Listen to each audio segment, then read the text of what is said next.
নমস্কার, কেমন আছো তোমরা সবাই? আমি অর্পিতা।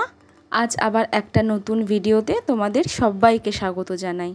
আজ মহালয়া, আজ থেকে দেবীপক্ষের সূচনা, তাই সকালটা শুরু হলো মহালয়া শুনেই। আজকের পুরো দিনটাই আমি স্টুডেন্টসদের ছুটি রেখেছি। তো আজকে আমি এই বড় শোকেসটা পরিষ্কার করব, মানে মা পরিষ্কার করবে আর আমি মাকে একটু সাহায্য করব।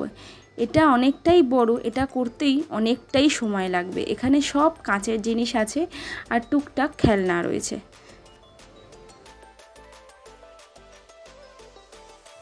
পরিষ্কার করতে করতে দেখো আমি এগুলো কী পেয়েছি। এগুলো হচ্ছে উডেন কোস্টার। এগুলো আমি এমনি হস্তশিল্প মেলা থেকে কিনে এনেছিলাম। আর ওপরে যে আঁকাগুলো দেখতে পাচ্ছ, এগুলো সবগুলোই কিন্তু আমার হাতেই আঁকা। এই যে পরিষ্কার করা তো আমার হয়ে গেছে। এটা করতে অনেকটাই সময় লাগলো, অনেকটা বেলাও হয়ে গেছে। তাই চলো আর কথা না বলে ঝটপট করে রান্নাটা করে নিই। আজকে আমাদের নিরামিষ খেতে হয়, তো আমি কালকে একটুখানি বিউলির ডাল ভিজিয়ে রেখেছিলাম। আজকে বানাবো রাধাবল্লভী। তো এই যে ডালটা ভেজানো ছিল কালকে রাত্রের থেকেই, ভালো করে ভিজে গেছে। এবার এটাকে আমি একটু মিক্সিতে বেটে নেব। এই যে দেখো বাটা হয়ে গেছে। এবার বাকি ডালটাকেও আমি বেটে নিচ্ছি। ব্যাস, ডাল বাটা আমার হয়ে গেছে। এবার আমি এটার একটা পুর বানিয়ে নেব। তার জন্য কড়াইয়ের মধ্যে অল্প করে সর্ষের তেল দিয়েছি এবং কালো জিরা ফোড়ন দিয়েছি, সাথে একটু কুচানো লঙ্কা আর একটুখানি আদা বাটা। ব্যাস।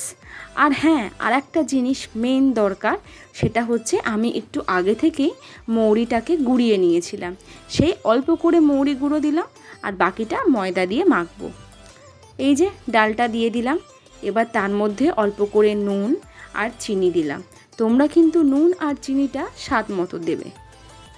এবার এটাকে ভালো করে কষতে হবে, যাতে এটা কড়াই থেকে আর লেগে না যায়। ব্যাস, এই যে পুর আমার রেডি হয়ে গেছে।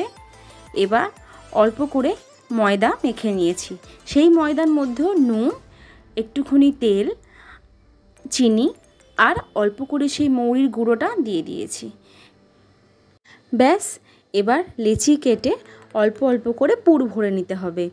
রাধাবল্লভী কচুরির মতনই হয়, কিন্তু কচুরির থেকে একটুখানি সাইজে বড় হয়। ব্যাস, বেলে নিয়ে এবার তেলে ভেজে নিতে হবে। তোমরা এরকমভাবে রেসিপিটা ট্রাই করতে পারো। কেমন লাগলো আমাকে জানিও।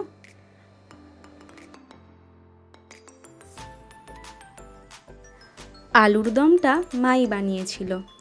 আজকে খেতে খেতে অনেকটাই দেরি হয়ে গেছে। আসলে পুজোর আগে তো অনেক কাজ থাকে, সেই জিনিসগুলো করতেই অনেকটাই লেট হয়ে গেছে। চলো তাহলে আমরা এখন খেতে বসি। যদি ভিডিওটা ভালো লেগে থাকে একটা লাইক করে দিও।